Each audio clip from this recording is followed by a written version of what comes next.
Ya, shalom. Suami, istri, bapak-bapak, dan ibu-ibu yang dikasihi Tuhan. Pada episode kali ini kita akan belajar kembali tentang salah satu wilayah dari negara Turki modern saat ini, yaitu salah satu dari kota yang tertulis dalam kitab Wahyu pasal yang kedua dan pasal yang ketiga. Dan kota ini merupakan kota yang keenam, yaitu kota Philadelphia. Dan mengapa kita perlu belajar tentang kota Philadelphia? Karena kota Philadelphia memiliki satu pola pernikahan yang dapat kita lihat sebagai contoh, yaitu serupa dengan kota-kota yang lainnya, tetapi mempunyai kelemahan dan kekuatan yang spesifik, di mana kata Philadelphia memiliki arti brotherly love atau kasih persaudaraan. Berarti betapa kuatnya kota Philadelphia ini, gereja-gerejanya besar-besar, jemaatnya banyak ya, dan cukup diberkati dan memiliki semangat kasih persaudaraan atau brotherly love yang tinggi. Namun demikian sejarah mengatakan gereja itu kemudian menyusut dan kota itu runtuh dan sekarang hanya tinggal puing-puingnya saja. Berarti ada sesuatu yang perlu kita hindari dari keadaan-keadaan yang terjadi di kota Philadelphia. Nah, sudahkah kita berencana mengadakan perjalanan honeymoon yang kedua? Maka pada bulan madu berikutnya itulah saat-saat yang sangat penting, yang sangat-sangat tepat untuk kita belajar dari kesalahan. Tentu dengan saling rendah hati bersama dengan pasangan ya, banyak berbincang, berduaan saja supaya kita mampu melihat, memandang dan menghindari hal-hal yang dapat meruntuhkan gereja atau kota Philadelphia. Jika nanti ada Bapak Ibu yang mempunyai kesan atau kesaksian, pendapat atau pertanyaan sesuai dengan episode kali ini, silakan ditulis di kolom komentar supaya menjadi berkat buat yang lain. Nah, pada episode kali ini, apa yang terjadi di kota Philadelphia sebagai kota yang keenam dari kitab Wahyu pasal 2 dan pasal yang ketiga, yang memiliki arti brotherly love atau kasih persaudaraan, namun ternyata mengalami keruntuhan. Yuk kita belajar bersama, yuk kita mulai. Kembali kita lihat pesan Tuhan dalam Ulangan pasal yang ke-24 ayat yang kelima. Dikatakan ketika seseorang begitu menikah, maka selama 1 tahun jangan melakukan peperangan, jangan diberi kewajiban untuk mengurus rumah tangga atau kewajiban-kewajiban rumah tangga yang lain. Tetapi selama 1 tahun biarlah saling menyenangkan atau menyukakan. Nah, berarti ini persoalannya bukan soal 1 tahunnya, tetapi betapa kita harus fokus, kita harus belajar untuk memperkuat rumah tangga kita sampai suami dan istri bisa saling menyenangkan. Suami saling menyenangkan, istri punya kepekaan untuk saling menyenangkan dengan otoritas yang sesuai dengan yang Tuhan telah berikan. Selama 1 tahun berarti belajar dan memaknai seluk-beluk pola berkeluarga di kota Philadelphia. Sekarang kita masuk apa yang terjadi di kota Philadelphia. Mari kita baca Wahyu pasal yang ketiga ayat yang ke-7. Firman Tuhan berkata, tuliskanlah kepada malaikat jemaat di Philadelphia, inilah firman dari yang kudus, yang benar, yang memegang kunci Daud. Apabila ia membuka, tidak ada yang dapat menutup. Apabila ia menutup, tidak ada yang dapat membuka. Aku tahu segala pekerjaanmu, lihatlah, aku telah membuka pintu bagimu yang tidak dapat ditutup oleh seorang pun.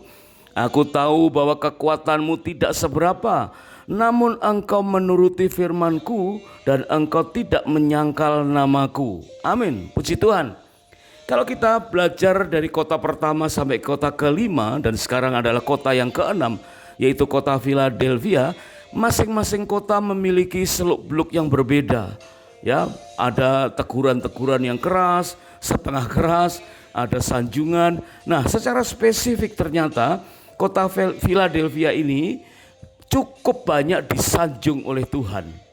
Sehingga Tuhan datang dikatakan sebagai yang kudus, yang benar, yang memegang kunci Daud. Artinya Tuhan datang dengan otoritas kerajaan Daud. Inilah yang dipandang oleh Yohanes Pembaptis ketika mendapatkan pewahyuan ini. Dan Rasul Yohanes, bukan Yohanes Pembaptis ya. Rasul Yohanes murid Yesus, salah satu dari 12 rasul yang dikenal usianya sampai panjang dan tinggal di salah satu pulau, yaitu wilayah dari negara Turki sekarang ini, yaitu di Pulau Patmos. Dan Rasul Yohanes melihat ada satu kota yang namanya Philadelphia yang cukup disanjung oleh Tuhan.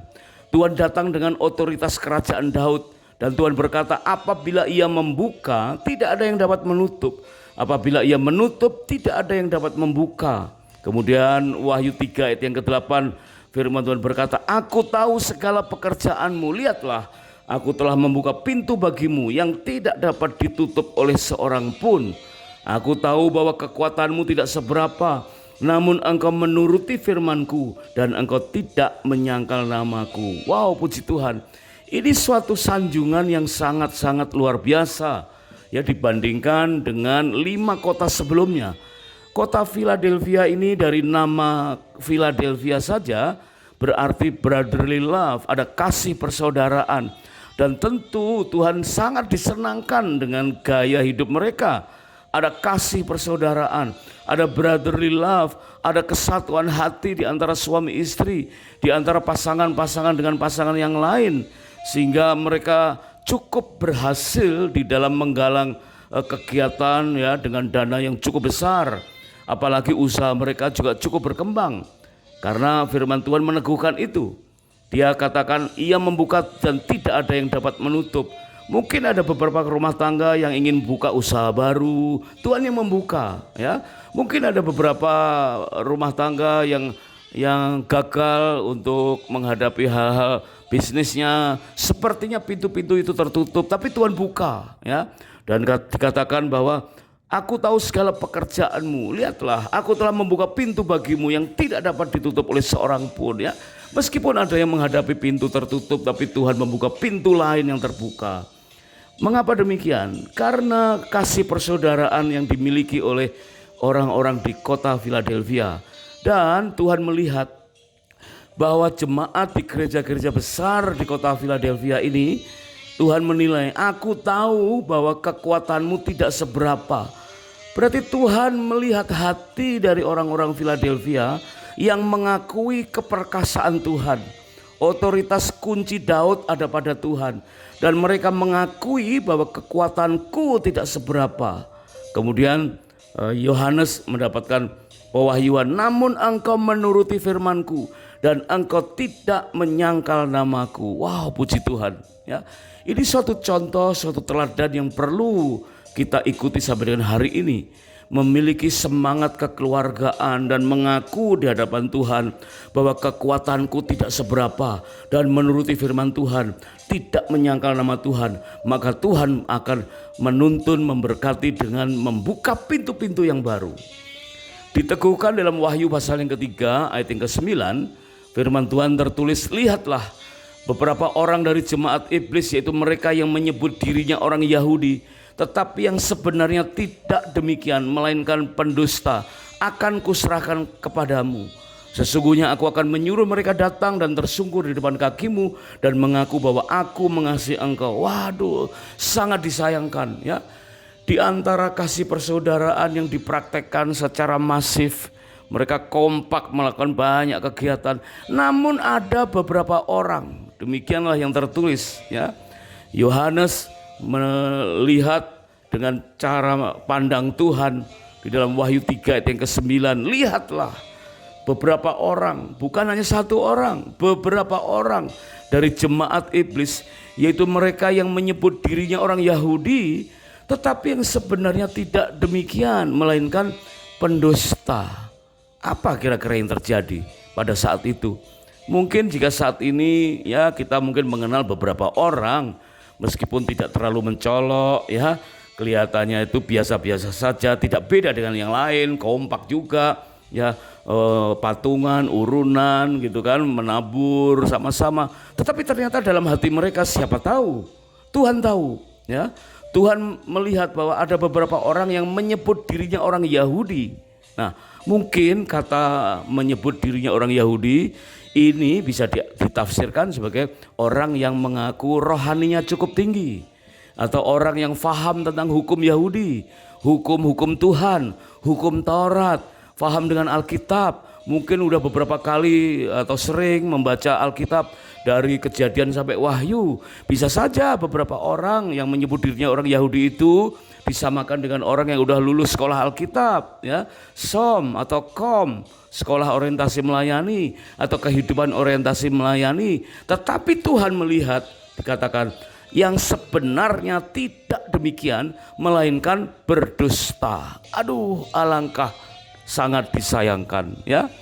Di tengah-tengah gereja yang berkembang dengan kekeluargaan, dengan semangat kekeluargaan, dengan brotherly love, kasih persaudaraan yang begitu kental, ada beberapa orang yang menyebut dirinya Yahudi, tetapi sebenarnya tidak demikian, melainkan berdusta. Perhatikan, ternyata dusta yang ya selama ini mungkin bisa ditutup-tutupi, tetapi Yohanes bisa melihat, ya, Tuhan memberikan pengertian, ada beberapa orang seperti itu, hati-hati, ya.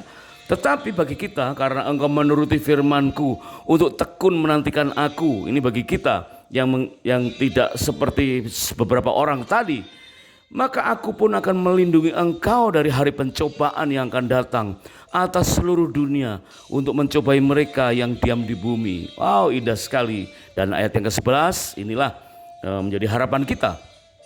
Aku datang segera, peganglah apa yang ada padamu, supaya tidak seorang pun mengambil mahkotamu. Ayat yang ke-12 dari Wahyu 3, barang siapa menang, ia akan kujadikan soko guru di dalam bait suci Allahku, dan ia tidak akan keluar lagi dari situ, dan padanya akan kutuliskan nama Allahku, nama kota Allahku, yaitu Yerusalem baru, yang turun dari sorga dari Allahku, dan namaku yang baru. Amin, puji Tuhan. Bapak, Ibu, suami istri yang sedang mengadakan honeymoon yang kedua, mari kita beri kesempatan, ya, kepada Tuhan untuk memberikan kekuatan dan hikmat supaya kita mampu mengkoreksi hidup kita, ya.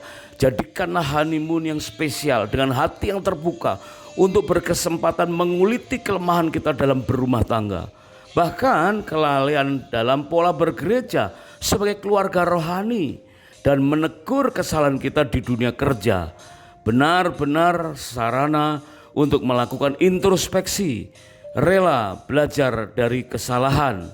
Mengapa ini penting? Karena kendala terbesar kita adalah tidak mampunya kita membedakan antara kebutuhan kita, ya, memenuhi kebutuhan atau memahami keinginan Tuhan. Sehingga seringkali kita mengejar apa yang salah, yaitu mengejar keinginan kita, bukan keinginan Tuhan. Jadi mestinya cukup kita memenuhi kebutuhan kita sesuai dengan keinginan Tuhan. Tetapi seringkali kita salah, mengejar yang salah, sehingga akibatnya kita terlihat mungkin secara tidak kasat mata beberapa, ya, mengejar pemenuhan keinginan-keinginan duniawinya semata, ya, sehingga ya meskipun kelihatan dengan yang lain ada brotherly love, ada kasih persaudaraan, tetapi dikatakan justru bagi orang-orang yang mengaku dirinya Yahudi, mengaku mengerti atau faham tentang hukum firman Tuhan, tetapi ternyata berdusta, ternyata tidaklah demikian. Kembali kita perhatikan dari kota pertama Efesus, ya, kemudian kota Smyrna, Pergamus, Tiatira, Sardis, dan kali ini Philadelphia. Dan episode yang akan datang kita belajar tentang Laodikia. Semuanya tercantum dalam kitab Wahyu pasal yang kedua dan pasal yang ketiga, yaitu pewahyuan yang diterima oleh Rasul Yohanes yang sampai masa akhir hayatnya tinggal di sebuah pulau, di Pulau Patmos, wilayah negara Turki di zaman modern saat ini. Memang tidak semua dari kota itu mendapatkan teguran yang sama keras, tetapi perhatikan bahwa masing-masing dinilai secara keseluruhan terlebih tentang apa yang mereka kejar. Jika kita lihat arti kata Philadelphia, kembali kita maknai ya sebagai kota yang keenam, yaitu berarti brotherly love atau kasih persaudaraan. Di zaman pramodern, kasih persaudaraan ini pernah muncul dan menjadi berkembang begitu dahsyat. Di zaman pramodern itu keadaan itu pernah terjadi dengan kebangunan rohani dan bangkitnya kasih persaudaraan yang luar biasa. Ada revival di mana-mana yang dimulai sejak tahun 1700-an. Ya, ambil contoh tokoh kegerakan rohani yang bernama George Whitefield ya tahun 1739 Masehi. Kemudian tokoh ini diikuti oleh John Wesley, Charles G. Finney, dan D.L. Moody ya. Kita bisa mengenal sejarah kegerakan kebangunan rohani dengan brotherly love yang sangat luar biasa ya. Meskipun mereka manusia biasa dengan berbagai pergumulan, tetapi dikatakan Tuhan tahu bahwa kekuatan mereka tidak seberapa. Namun mereka menuruti firman dan tidak menyangkal nama Tuhan. Sehingga apabila mereka menang, mereka menjadi tokoh kebangunan rohani, revivalist, maka mereka dijadikan soko guru di dalam bait suci Allah dan tidak akan keluar dari situ. Nah, jika kita padankan tokoh-tokoh ini, misalkan salah satu adalah George Whitefield atau John Wesley, Charles Finney, dan D.L. Moody, maka kita bisa ambil keteladanan dari tokoh-tokoh yang ada di kitab Kejadian, yaitu Abraham ya. Ternyata apa yang dilakukan atau dikatakan atau dikisahkan zaman Abraham itu sebagian dilakukan oleh gereja-gereja yang ada di Philadelphia, tetapi ternyata tidak bertahan cukup kuat sehingga akhirnya kota Philadelphia ini runtuh. Nah, apa yang dilakukan oleh Abraham? Ada satu ayat yang sangat-sangat penting buat kita dalam mempraktekkan kasih persaudaraan, yaitu Kejadian pasal 13 ayat 5 sampai dengan ayat yang ke-8. Kejadian pasal yang ke-13. Kisah itu berkata Lot ya yang ikut bersama Abraham juga mempunyai domba, kawanan lembu dan kemah. Tetapi negeri itu tidak memungkinkan atau tidak cukup luas bagi mereka untuk tinggal bersama-sama, sebab harta mereka amat banyak sehingga mereka tidak dapat tinggal bersama-sama. Ini satu keadaan yang sangat indah, yang sangat luar biasa. Mungkin mirip gereja-gereja yang besar di kota-kota di kitab Wahyu 2 sampai Wahyu yang ketiga ya. Kotanya berkembang, kota metropolitan, gerejanya berkembang besar-besar ya, dan jemaatnya sangat diberkati seperti Abraham dan Lot ya. Dikatakan harta milik mereka amat banyak sehingga mereka tidak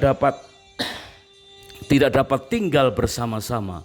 Kemudian firman Tuhan tercatat ini sangat-sangat mengejutkan ya, yaitu lalu terjadilah pertengkaran atau perkelahian antara para gembala Abraham dan para gembala Lot. Berkatalah Abraham kepada Lot, janganlah kiranya ada pertengkaran atau perkelahian antara aku dan engkau dan antara gembalaku dan gembalamu, sebab kita ini kerabat. Nah, Bapak, Ibu, suami istri yang sedang mengadakan honeymoon yang kedua, perhatikan. Mari kita garis bawahi kata sebab kita ini kerabat. Ternyata Abraham tidak mempedulikan akar persoalan yang menyebabkan gembala-gembala itu bertengkar. Tidak menyelidiki jenis kerugian ya, sehingga siapa yang harus bertanggung jawab. Tidak terobsesi untuk mencari siapa biang keladinya, yang selama ini seringkali ya sudah umum ya kita menerapkannya ya. Setiap kali meskipun itu lembaga gerejawi, jika ada persoalan gampang kita mengatakannya, udah cari aja akar masalahnya, bereskan, pasti beres ya. Selama ini kita seperti itu ya, udahlah cari aja siapa bilang keladinya, udah copot aja ya jabatannya, asingkan, singkirkan, ganti orang yang lain. Secara simpel seperti itu. Tapi seringkali kita alih-alih menyelesaikan masalah, justru kita tidak tahu sebab dan akibat. Karena Abraham tahu ya apa penyebabnya, yaitu masalah hati. Ya, masalah hati dari Abram dan Lot perlu diperbaiki lebih dulu. Maka hati antara para gembala Abram dan gembala Lot juga akan diperbaiki. Ya, meskipun dalam pertengkaran itu mengandung kerugian, Abram tidak mempedulikan seberapa besar kerugian itu. Yang Abram bisa sampaikan, jangan ada pertengkaran di antara kita dan juga di antara gembala-gembala kita, sebab kita ini adalah kerabat. Perhatikan ini, sebab kita ini adalah kerabat. Itu adalah brotherly love yang dilakukan oleh jemaat yang ada di Philadelphia. Ada praktek hukum kekerabatan yang masif. Udahlah, jangan pedulikan apapun ya. Kita ini kan kerabat, meskipun ada pertengkaran yang mengakibatkan kerugian, jangan lagi bertengkar ya. Udah, jangan perhitungkan kerugiannya, pokoknya jangan bertengkar. Bukan masalah kerugiannya, tetapi jangan ada pertengkaran di antara kita karena kita ini adalah kerabat.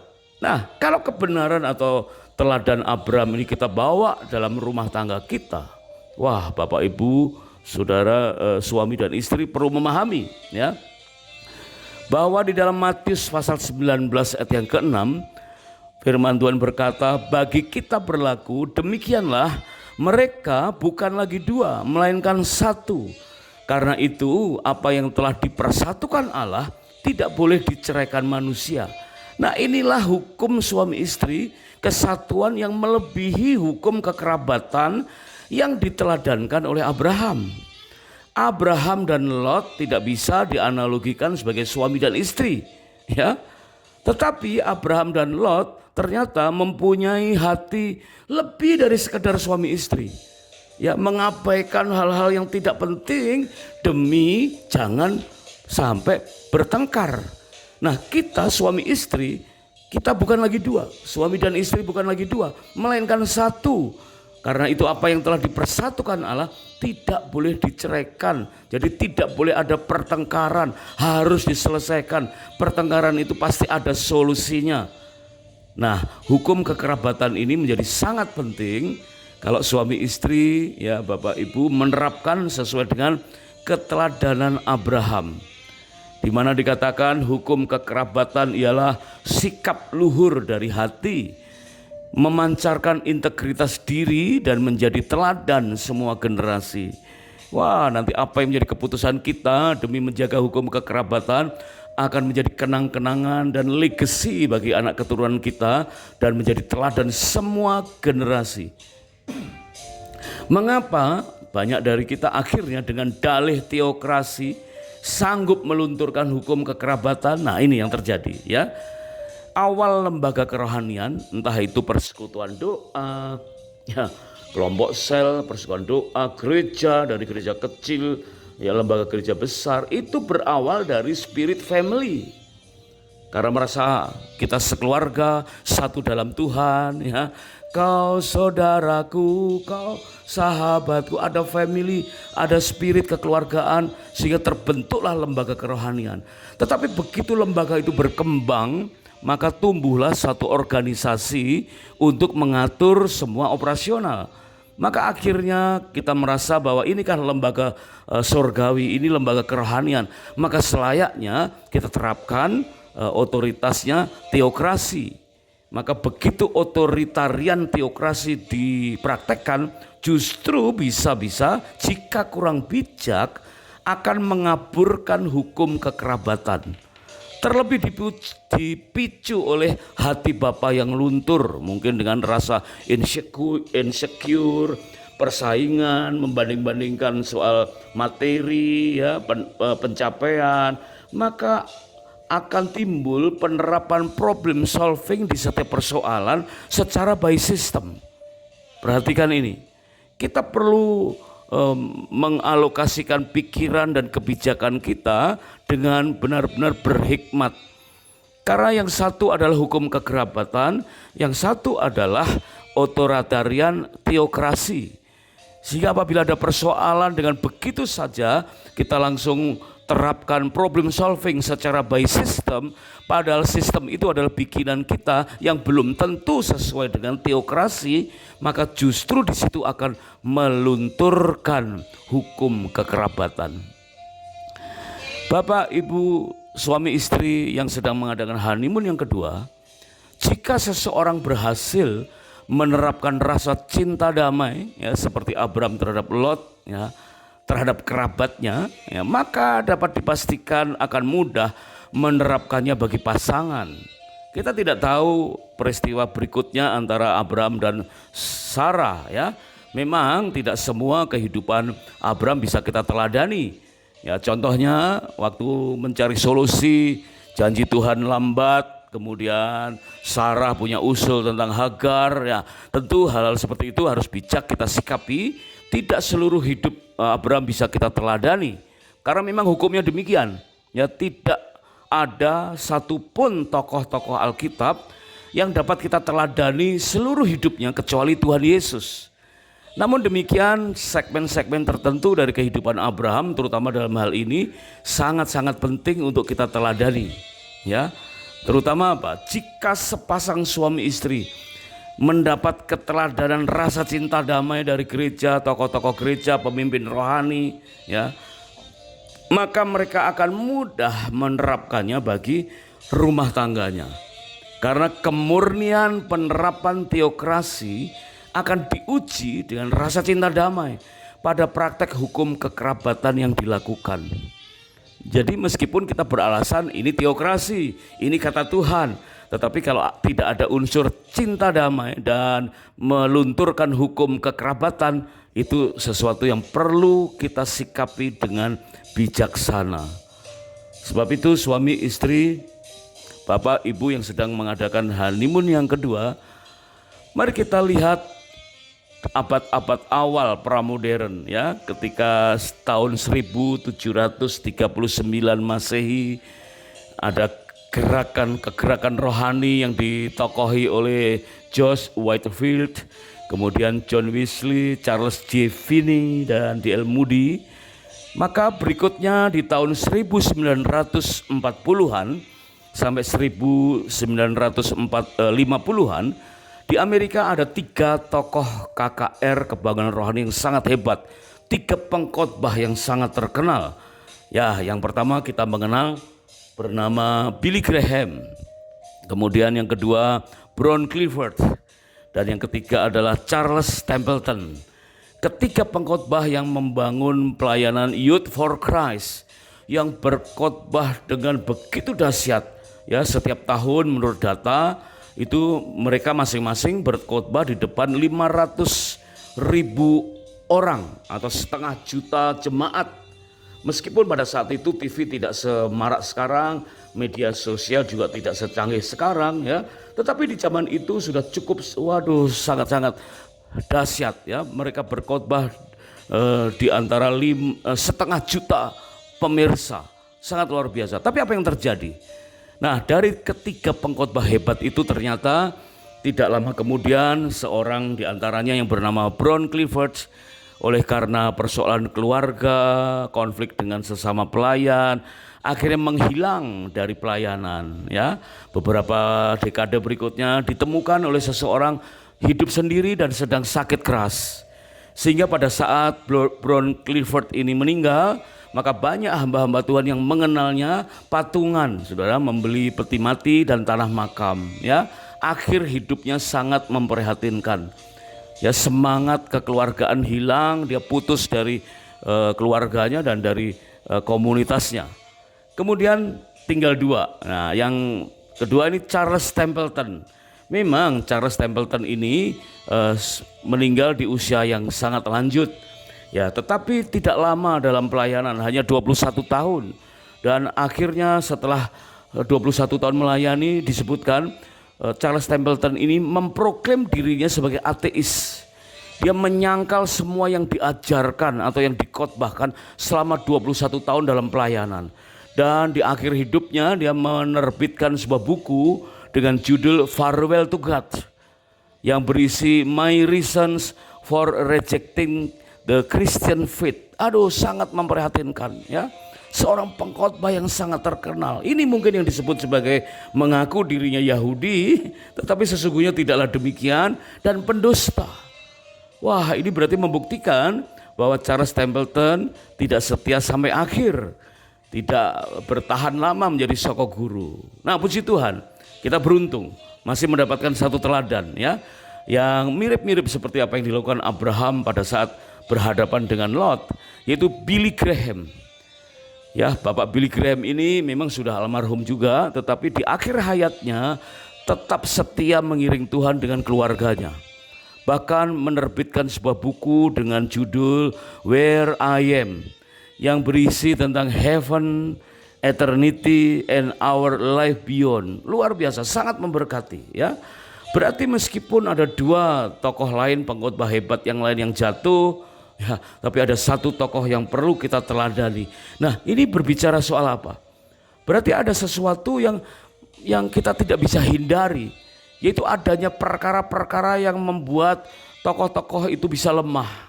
Dari 3 tokoh, 2 jatuh, 2 lemah.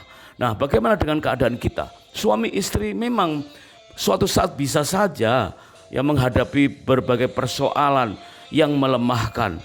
Ya, tetapi inilah hukumnya. Dikatakan dalam 1 Korintus 6 ayat yang ke-5 sampai dengan 7. Firman Tuhan berkata, hal ini kukatakan untuk mempermalukan ya. Untuk memalukan kamu, tidak adakah seorang dari kamu yang berbijaksana atau berhikmat yang dapat mengurus perkara-perkara di antara atau dari saudara-saudaranya? Apakah saudara yang satu mencari keadilan terhadap saudara yang lain dan justru membawa perkara kepada orang yang tidak percaya? Adanya saja perkara di antara kamu yang seorang terhadap yang lain telah merupakan kekalahan bagi kamu. Mengapa kamu tidak lebih suka menderita ketidakadilan? Mengapakah kamu tidak lebih suka dirugikan? Nah, inilah yang diteladankan oleh Abraham ya. Meskipun katakanlah rugi oleh karena pertengkaran para gembala-gembala mereka. Nah, inilah yang harusnya kita tuju. Jika gereja tidak memberikan keteladanan rasa cinta damai, maka jangan heran jika rumah tangga jemaatnya juga akan banyak yang bermasalah. Mari kita belajar dari kesalahan.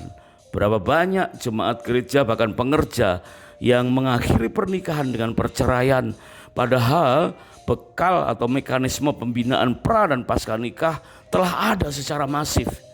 Yang belum mungkin adalah keteladanan dari orang-orang yang mengaku Yahudi, yang ternyata tidaklah demikian, yang ternyata adalah pendusta. Maka mengapa kita harus meneladani Abraham untuk mengembangkan hukum kekerabatan? Wah, inilah yang perlu kita pelajari dari keadaan kota Philadelphia. Kota yang keenam ya di kitab Wahyu pasal 2 dan pasal yang ketiga, di mana Philadelphia mengandung arti brotherly love, kasih persaudaraan. Tetapi beberapa ada yang luntur, dan Tuhan menyampaikan apa yang ia sukai dan apa yang tidak ia sukai. Yang ia sukai adalah kita tetap berapi-api dengan Tuhan dan berkata, kekuatanku tidak seberapa ya Tuhan. Biarlah Tuhan yang membuka pintu dan tidak ada yang menutupnya. Jika kita menghadapi pintu yang tertutup, ya minta Tuhan supaya membuka pintu yang lain. Dan kalau Tuhan membuka pintu, tidak ada yang bisa menutupnya. Philadelphia merupakan pelajaran penting buat kita. Terima kasih sudah menyimak. Kami sangat bersuka cita jika episode ini dapat menjadi berkat. Dan terima kasih jika berkenan untuk subscribe atau like, dan silakan di-share ke pasangan yang lain. Jika ada kesaksian atau pendapat atau pertanyaan seputar episode kali ini, silakan untuk menulis di kolom komentar sehingga menjadi berkat buat yang lain. Sampai jumpa pada episode berikutnya, dan kiranya Tuhan Yesus memberkati pernikahan dan rumah tangga kita dengan berlimpah-limpah-limpah. God bless.